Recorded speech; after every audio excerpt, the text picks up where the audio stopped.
다윗이 사울 왕을 피해서 이스라엘의 서쪽 끝에서 동쪽 끝까지 피난을 갔다가 다시 이스라엘 땅으로 부름을 받아서 들어오게 되죠.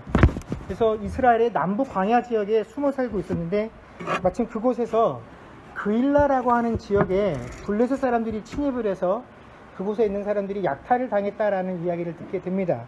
그래서 이 소식을 들은 다윗이 하나님께 물어보죠. 하나님, 제가 가서 그일라 사람들을 도와줄까요? 그랬더니 하나님께서 가서 도와주라고, 내가 그들을 너의 손에 붙였다라고 대답을 해 주셨습니다. 자, 이 하나님의 음성을 가지고 다윗이 그와 함께하는 이들에게 우리가 그일라에 가서 그곳에 있는 백성들을 돕자라고 했을 때 함께한 무리들의 반응이 그거였죠. 아니, 우리가 누군가의 보호를 받아야 될 형편인데 지금 우리가 누구를 가서 돕는다라는 게 말이나 됩니까? 우리가 그럴 수 없습니다 라고 함께한 무리들이 거절을 하지요. 이건 당연한 반응입니다. 그래서 다윗이 그래서 하나님께 다시 한번 물어봅니다. 하나님, 지금 우리 상황이 이만한데 하나님, 그래도 우리가 그일라에 가서 그 사람들을 도울까요? 했더니 하나님께서 전과 동일하게 대답을 해 주셨습니다. 그래서 다윗은 그와 함께한 무리들을 이끌고 그일라에 가서 블레셋 사람들을 쫓아내고 그일라 사람들에게 빼앗겼던 것들을 다시 되찾아서 그일라 사람들에게 되돌려주게 되었습니다. 그런데 바로 이 일 때문에 그동안 숨어 살아서 사울이 알지 못했던 다윗의 거처가 노출이 되면서 사울이 이제 다윗이 어디 있는 줄 알았으니 내가 군대를 모아서 다윗을 잡으러 가야 되겠다라고 결정을 내립니다. 그래서 이 사실이 다윗의 기회까지 들어가게 되죠. 그래서 이 사실을 들은 다윗이 하나님께 기도를 합니다. 하나님, 지금 사울왕이 내가 여기 있다라는 소식을 듣고 군대를 모아서 이곳으로 온다고 합니다. 그런데 이 그일라에 있는 사람들이 나를 이 사울왕에게 넘겨주겠습니까? 라고 기도를 했다라는 것입니다. 그랬더니 하나님께서 뭐라고 대답을 하십니까? 그래, 너를 넘겨줄 거야 라고 대답을 해 주셨죠. 그래서 이 하나님의 응답을 받은 이후에 다윗은 그의 무리들을 이끌고 조용히 어떻게 합니까? 이 그일라라는 지역을 떠나가게 됩니다.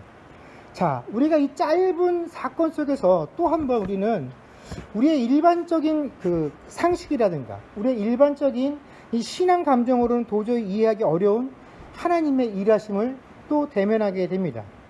여러분, 다윗이 그일라 지역 사람들을 도와준 것은 물론 그 전쟁을 대신 치른다라는 일 자체도 굉장히 힘들고 어려운 일이지만 다윗은 그 일을 하기 위해서 목숨을 걸어야 했다라는 것이죠. 단순히 블레셋 사람들과의 싸움이 문제가 아니라 자신의 신분과 자신의 위치가 노출이 되면 그동안 잠잠했던 사울왕이 자신을 잡으러 올 것이 확실했기 때문에 그렇다라는 것입니다. 그런데 이러한 어려움을 무릅쓰고 이 그일라 사람들을 구해줬는데 자신들의 그런 어려움 속에서 구해준 다윗을 사울이 자기를 잡으러 온다는 얘기를 듣고 그일라 사람들이 어떻게 하겠다고 합니까? 잡아서 바칠 것이다 라고 이야기를 했다라는 것입니다.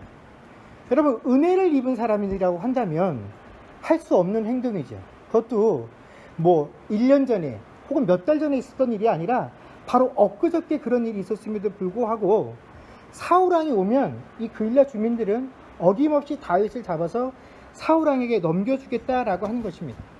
그야말로 인간적인 입장에서 보면 심각한 배신감이 드는 일이죠. 또 실제로 다윗이 행한 이 모든 일들은 자기가 독단적으로 결정한 일이 아니라 누구의 명령에 순종한 것입니까? 하나님 말씀에 순종한 행동의 결과였습니다.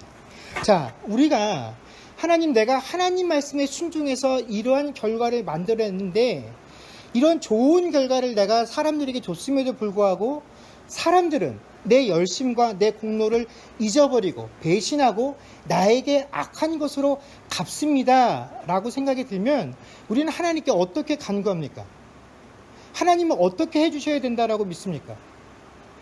내가 하나님 말씀에 순종해서 이 일을 하면 이 일에 항상 좋은 결과를 우리에게 허락해 주셔야 된다라고 믿습니다. 왜냐하면 이게 내 뜻이 아니라 내가 전적으로 하나님 말씀에 순종한 결과이기 때문에 때로는 내가 기대하지 않고 원치 않았던 결과가 나왔다라고 할지라도 하나님께서 이 일에 적극적으로 간섭하셔서 이 어려움의 문제들을 해결해 주시고 내 억울함을 풀어주시는 것이야말로 순종의 재미고 순종의 기쁨이다라고 생각을 할 것입니다. 자, 우리는 지금도 많은 목사님들이 그렇게 말씀하시죠. 순종하면 복 받는다. 우리는 그 말씀에 뭐라고 합니까? 아멘이라고 화답을 합니다. 그런데 여러분, 지금 다윗이 당하고 있는 이 상황이 목사님이 설명하는 것처럼 순종하면 복 받는다라고 말하는 그 복 받는 상황이다라고 생각되어지십니까? 여러분들이 이런 복을 받기 위해서 순종하면 복 받는다라는 그 말에 아멘으로 화답하시는 것입니까? 아마 그렇지는 않을 것입니다. 자, 그렇다면 왜 다윗은 전적으로 하나님 말씀에 순종했음에도 불구하고 우리가 기대하고 우리가 바라는 그런 결과를 얻지 못하고 이런 인간적인 배신감의 결과들을 맛봐야 했느냐? 여러분, 우리는 흔히 순종하면 복을 받는다라고 여기지만 사실 순종은 특별한 것이 아닙니다. 여러분, 우리가 하고 있는 일들에 스스로 금태 씌우기를 좋아해서 우리가 순종이라는 것을 대단한 것이다라고 여기지만 여러분, 하나님 입장에서 보면 우리를 창조하신 그 창조주께서 피조물인 우리에게 무언가를 행하라라고 명령을 하셨을 때 우리가 그 말씀에 네 하고 그대로 행하는 것은 하나님 입장에서 야, 너 정말 대단하구나 하고 우리를 높이 평가해 주실 만한 일이 아니다라는 것입니다.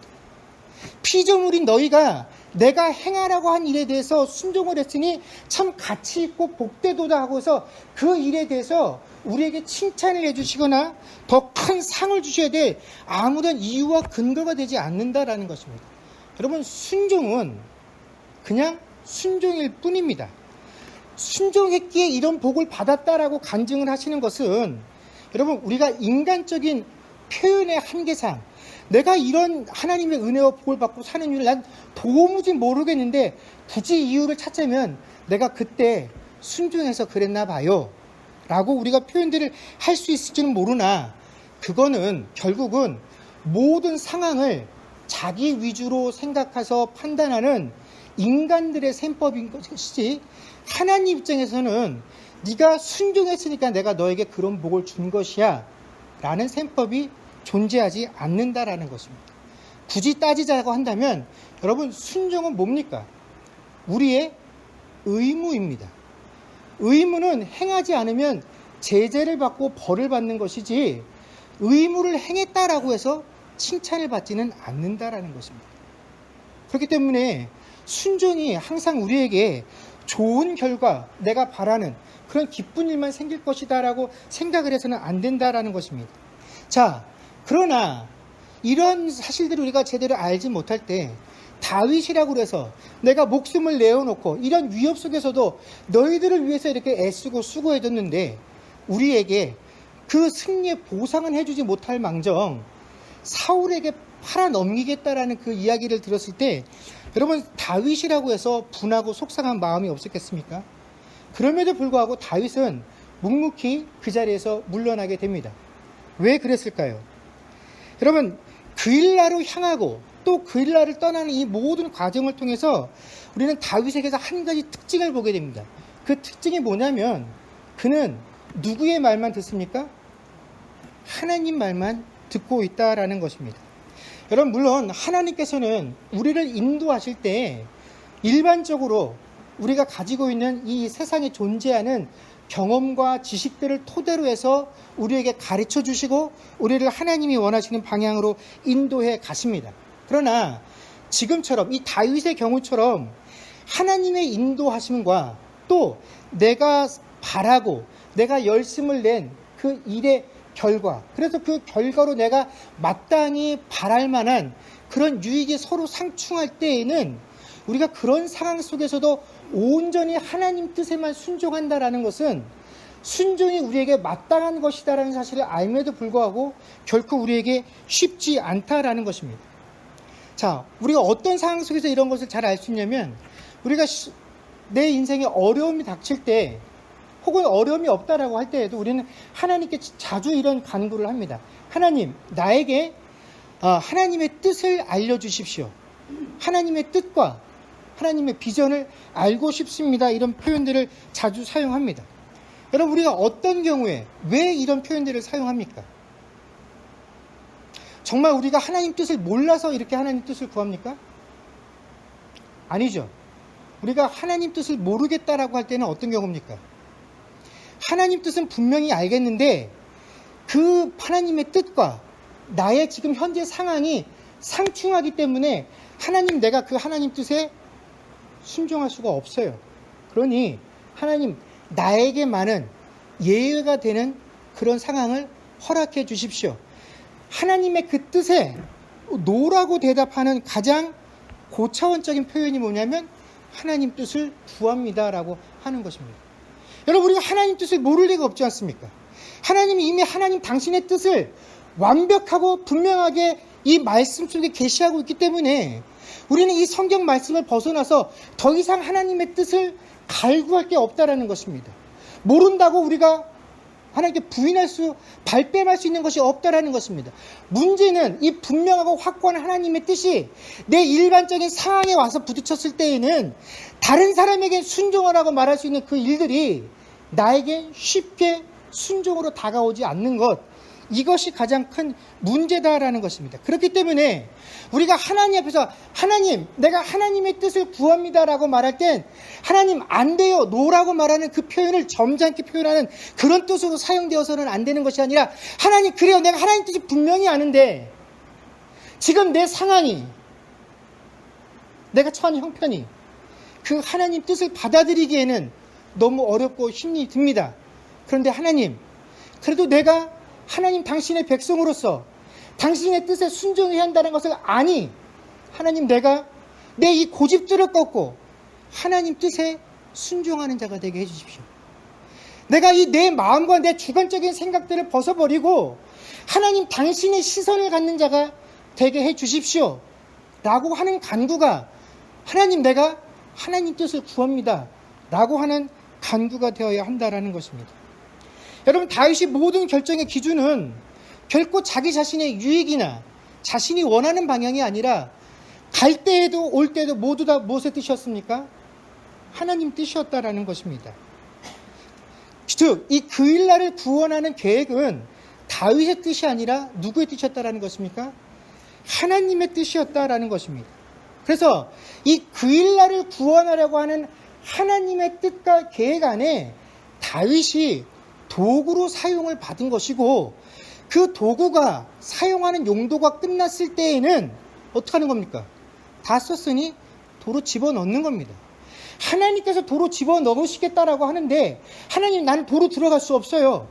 내가 여기까지 와서 이렇게 목숨을 내걸고 열심히 일했는데 여기에 상응하는 뭔가를 내가 좀 쥐고 돌아가야 되지 않겠습니까? 라고 말할 수 없다라는 것입니다. 처음부터 하나님 뜻과 계획에는 다윗에게 돌아갈 영광의 몫은 또 세상적이고 인간적인 그에게 돌아갈 영광이나 또 그의 손에 쥐어질 아무런 혜택도 원래부터 없었다라는 것입니다.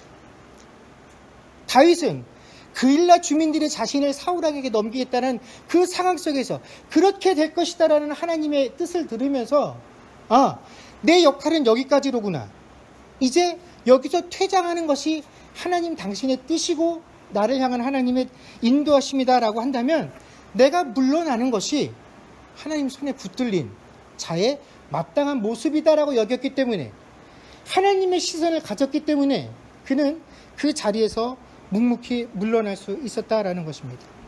여러분, 우리가 성도로서 신앙생활을 하면서 우리가 입술로는 늘 하나님께 영광을 돌린다라고 하면서도 실제로 우리 신앙의 삶들이 하나님께 온전히 영광을 돌리지 못하는 까닭은, 우리가 입술로는 분명히 다 하나님께서 하셨다라고 하면서도 그 하나님께서 다 하신 그 일에 항상 내 몫을 주장한다라는 것입니다. 하나님께서 다 이루신 일이다라고 말하고 하나님의 뜻이었다라고 하면서도 자꾸 그 일에 나의 지분이 있다라고 생각을 한다라는 것입니다. 그래서 그 일을 할 때 내가 있었잖아, 그 일을 할 때 내가 어떤 식으로 섬겼잖아. 아닙니다. 하나님께서 다 하신 일이고 우리는 하나님께서 하신 그 일에 도구로 사용을 받은 것 뿐입니다. 근데 우리가 그 사실을 망각하고 조금이라도 내 몫을 주장하려고 하는 순간에 하나님께로 돌아갈 영광의 목들이 사라지게 된다라는 것입니다. 다윗은 그런데 여기에 자기의 몫이 전혀 없다라는 것을 알았대요. 오직 하나님 목만 있었기에, 하나님 뜻과 계획만 있었기에 그는 그일라에서 묵묵히 떠나갈 수 있었다라는 것입니다. 하나님의 시선을 갖게 될 때에 우리는 비로소 하나님께서 나가라고 할 때 나아갈 수 있고, 멈추라고 할 때 멈출 수 있다라는 것입니다. 하나님께서 이것이 네 것이라고 할 때 가질 수가 있고, 네 것이 아니라고 할 때 우리는 그것을 포기할 수 있다라는 것입니다. 하나님의 시선을 우리가 함께 가질 때라야 이것이 가능하다라는 것입니다. 그렇다면 여러분, 오늘 본문을 대함에 있어서도 우리가 이런 하나님의 시선을 가질 필요가 있습니다.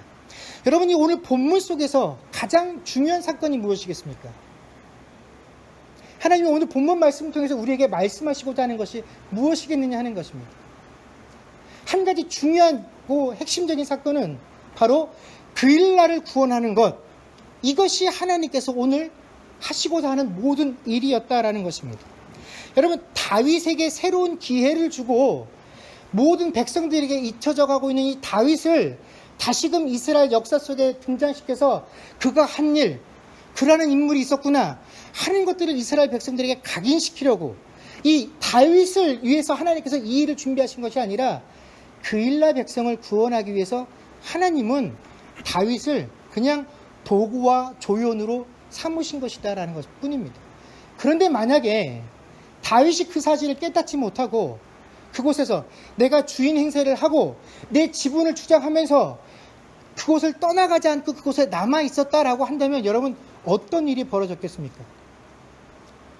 괘씸히 여긴 그 그일라 백성들에게 분풀이를 할 수도 있고, 또 그곳에 남아서 사울왕과 대면하다 보게 되면 그일라를 구원하겠다라고 하셨던 그 하나님의 계획을 어떻게 하는 겁니까?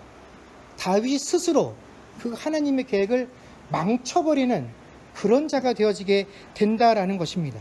바로 그런 것들을 미연에 방지하기 위해서라도 하나님께서는 다윗에게 이제 그 역사의 무대에서 나오라라고 다윗에게 말씀을 하신 것이죠. 여러분, 우리는 대부분 자기 위주로 신앙생활을 합니다. 이것은 어쩔 수 없는 악한 본성을 가지고 있는 우리들의 연약함들입니다. 그러나 우리가 자기 위주로 신앙생활을 하다 보면 하나님이 나를 위하여 일하신다라고 생각들을 하게 됩니다. 하나님께서 일하심에 내가 하나님의 도구와 뜻과 계획의 일부라는 사실들을 자꾸 망각하게 되죠. 그래서 항상 하나님께 기도할 때도 어떻게 됩니까? 하나님, 나를 위하여, 내 자녀들을 위하여 좋은 사람을 예배해 주시고, 좋은 일꾼들을, 좋은 환경들을, 좋은 직장들을, 좋은 사람들을 예배해서 만나게 해주시고, 이렇게 기도하게 간구합니다. 그러나 누구도 하나님, 내가 누군가의 인생에, 누군가의 삶에 예비되어져서 그 사람이 어렵고 힘들 때 하나님, 그에게 정말 도움이 되어줄 수 있는 사람, 도움이 되어줄 수 있는 손길, 그런 인생이 되게 해주십시오. 그저 내가 하나님 뜻과 계획 안에서 그런 일들에 쓰임받기를 원합니다 라고 기도하는 사람들이 많지 않다라는 것입니다. 여러분, 만약 다윗이 하나님의 시선을 끝까지 갖지 못했다라고 한다면 아마 그는 그일라에서 물러나는 일이 결코 쉽지 않았을 것입니다. 여러분, 예수님께서 우리에게 보여주신 그 이 땅에서 삶이 또한 그런 모습 아니겠습니까? 예수님께서 십자가를 지실 때, 그 십자가에 달려 계실 때 얼마나 많은 사람들이 그 십자가 밑에 모여서 예수님을 조롱하고 비난했습니까? 네가 정말로 하느님의 아들이라면 그 십자가에서 내려와 보라라고 이야기를 했습니다. 그렇게 수많은 병자들을 고치고 죽은 자까지도 살렸던 네가 너 하나를 구원하지 못하면서 누구를 구원하겠다라고 말을 하느냐라고 비난하고 조롱했다라는 것입니다. 그런데 바로 그 비난과 조롱을 일삼고 있는 그들을 위하여 지금 예수님께서 십자가에 못 박혀 죽고 가시는 것이죠. 그럼에도 불구하고 예수님께서 화가 난다고, 분하다고, 속상하다고, 내가 하는 일의 가치를 몰라준다고 해서 예수님께서 십자가에서 내려오셨습니까? 예수님께서 그렇게 하실 수 있음에도 불구하고 그 십자가에서 묵묵히 죽음을 받아들이셨습니다. 그러면서 하나님께 뭐라고 기도하고 간구하셨습니까? 아버지, 저들의 죄를 사하여 주옵소서. 지금 저들이 무슨 짓을 하고 있는지 알지 못하나이다 라고 말씀해 주셨습니다. 왜 그렇게 하셨습니까? 예수님께서 십자가에 못 박히기 위해서 이 땅에 오셨기 때문에 그렇다라는 것입니다.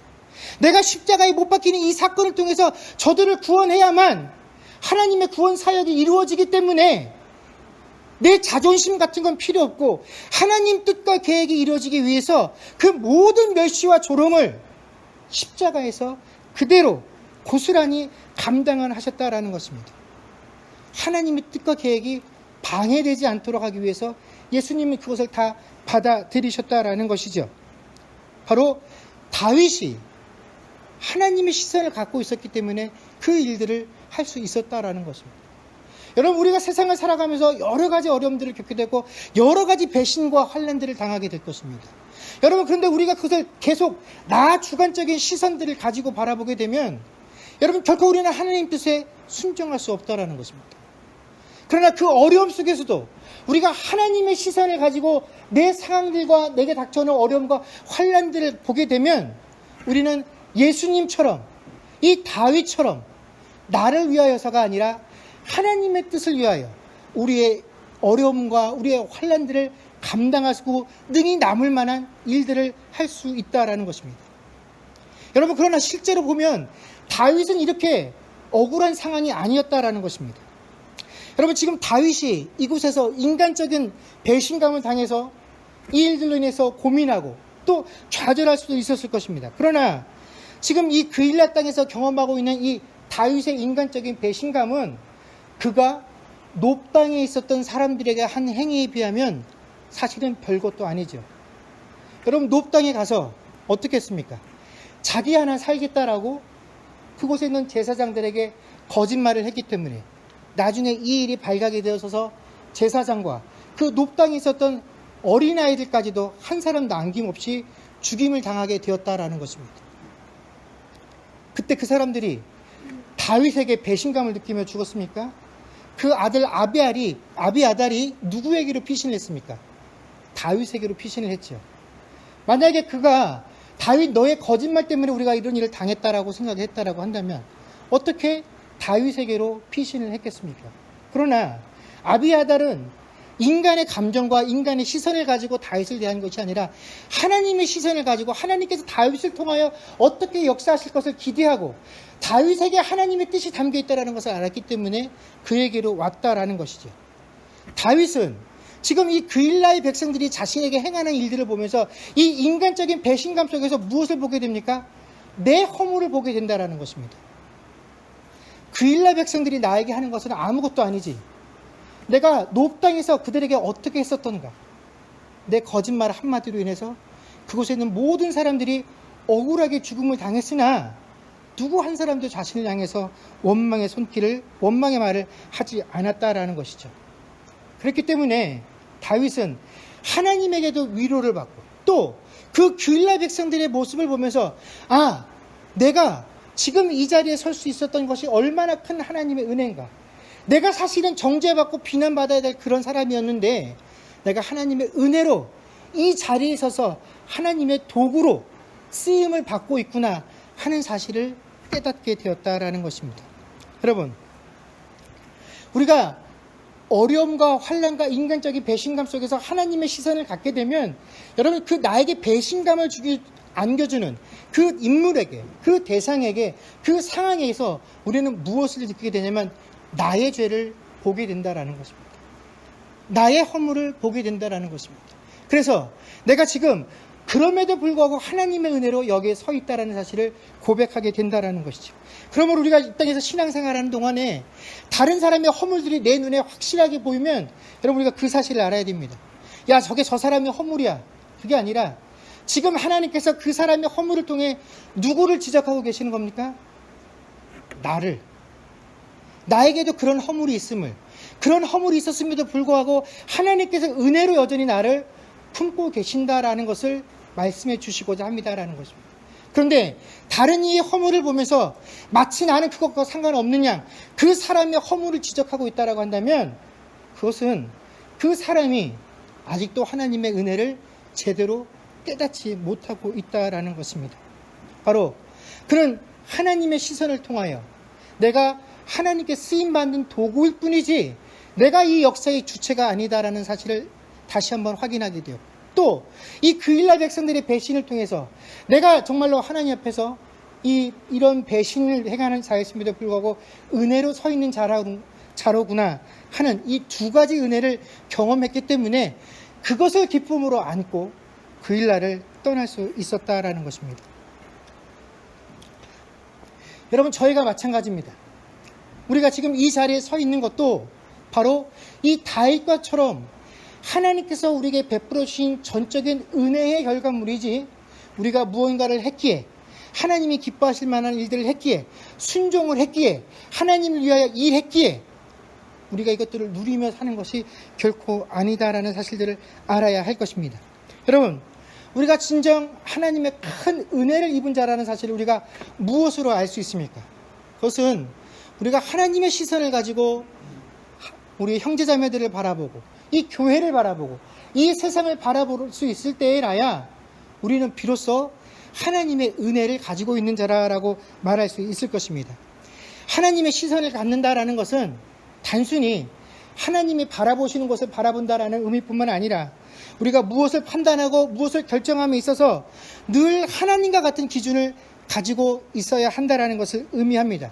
그래서 하나님이 참되다라고 말씀하신 것을 우리가 참된 것으로 인정할 수 있어야 되고, 하나님께서 악하다 하신 것을 우리 역시 악하다라고 인정할 수 있을 때 우리는 비로소 하나님의 시선을 가진 자가 되어질 수 있을 것이고, 하나님이 우리에게 요구하시는 그 어떠한 요구함 가운데도 순종으로 나아갈 수 있을 것입니다. 여러분, 다윗은 어떠한 상황 속에서도 하나님께서 그에게 지적하시면 그 상황이나 환경을 핑계거리로 삼지 않았습니다. 그런 어떠한 상황 속에서도 하나님의 죄를 지적하실 때 그 죄 가운데 아멘으로 그 하나님의 지적하심을 인정했던 것처럼, 여러분, 우리도 우리를 둘러싸고 있는 여러 가지 상황들과 이 환경들을 핑계거리로 삼지 말고 어떠한 상황 속에서도 하나님의 시선을 가지며 그 하나님의 인도하심 가운데 순종하며 나아갈 수 있는 저와 여러분들이 되어질 수 있기를 주의 이름으로 간절히 축원합니다. 기도하겠습니다.